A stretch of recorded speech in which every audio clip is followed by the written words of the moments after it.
Chazak ou Baruch Rabotai, Besorot Tovot, on est le 13 aujourd'hui dans le mois de Av.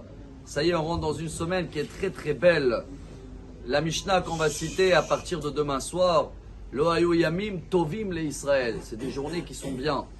Alors, Baruch Hashem, je vois même après 2 ans ou 3 ans que c'était compliqué, ça se remplit un peu dans tout Israël, même ceux-là qui ne peuvent pas venir, surtout avec le message d'aujourd'hui, on va essayer de comprendre, de ne pas critiquer. Malgré que c'est vrai, c'est cher, c'est pas évident. Mais Moshe Rabbeinu, c'est la paracha qu'on va lire tous. Va être Hanan, il a supplié de rentrer en Israël, même en étant un oiseau. Et le Rav Kook qui dit que comme Abraham, il nous a donné la bonté. Yitzhak, il nous a appris la rigueur. Yaakov, la Torah. Moshe, il nous a donné cette mida, cette trait de caractère de Garagouim l'Eretz Israël.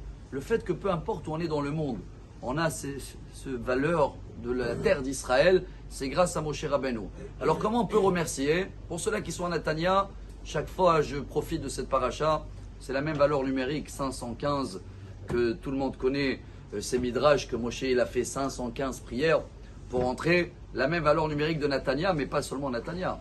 C'est surtout la même valeur numérique de Shira, savoir chanter et remercier Dieu. La même valeur numérique de Tfila. Donc Rabbi Nachman aussi, il va terminer le dernier Torah dans l'Ikouté Moharan, la 282, en disant qu'il faut toujours chercher le bien en chantant Azamera. Alors, chaque endroit, ça c'est son élève Rabbi Nathan, où on voit que j'ai pas eu ce qu'il faut, ou ce que je veux, ou j'ai pas prié assez, ou j'ai pas prié du tout. Et même si tu penses que tu as prié assez, est-ce qu'on a eu ce côté de chant? Mais chers amis, il y a un grand bonus aussi, ceux-là qui comptent les mots de cette première phrase-là, de ce premier pasuk Vait Hanan, il y a 40 mots. Orachaim Akadosh, il dit. Et au Balatourim aussi. Que ce chiffre 40, Moshe, il a essayé de rappeler Dieu. 40 jours, j'étais en haut. De là, on apprend cette belle ségoula. Quand quelqu'un, il veut quelque chose vraiment, il a tout essayé. Mariage, Parnassa. Prends quelque chose. Prends un chant. Prends le Teilim 100. Mizmor le Toda. En valeur numérique, Toda, c'est combien? C'est 415. Alors, il est où? Il me manque 100. C'est le Teilim 100. Prends le Teilim 100. 40 jours. Fidèle. Chaque jour. Et ce que tu demandes, tu vas l'avoir.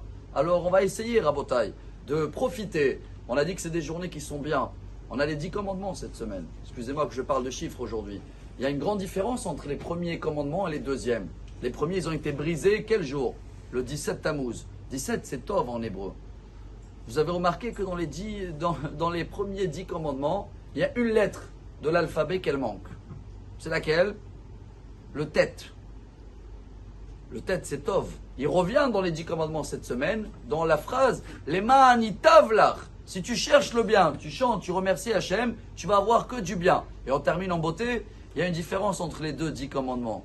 Ceux-là de cette semaine, il y a quelques mots en plus. Combien de mots en plus? 17 bien sûr. Donc Tov, Akol Tov. Soyez les bienvenus, à nous de chercher le bien, de chanter, remercier Dieu, parce qu'on a une chance que même Moshe Rabbeinu il n'a pas eu. Excellente journée. Amar Rabbi Elazar.